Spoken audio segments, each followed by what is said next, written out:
আমরা দুজনে মিলে জিতে গেছি বহুদিন হলো। তোমার গায়ের রং এখনো আগের মতো, তবে তুমি আর হিন্দু নেই, খ্রিস্টান হয়েছ। তুমি আর আমি কিন্তু দুজনেই বড় হয়ে গেছি। আমার মাথার চুল যেরকম ছোট করে চেটেছি, এখন তোমার মাথার চুলও সেইরূপ ছোট করে ছাটাও। ছবিতে দেখেছি আমি, দৈনিক পত্রিকাতেই, যখন দুজনে যুবতী ও যুবক ছিলাম।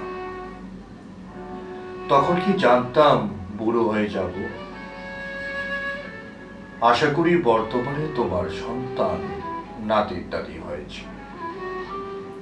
আমার ঠিকানা আছে তোমার বাড়িতে, তোমার ঠিকানা আছে আমার বাড়িতে। চিঠি লিখব না। আমরা একত্রে আছি বইয়ের পাতায়।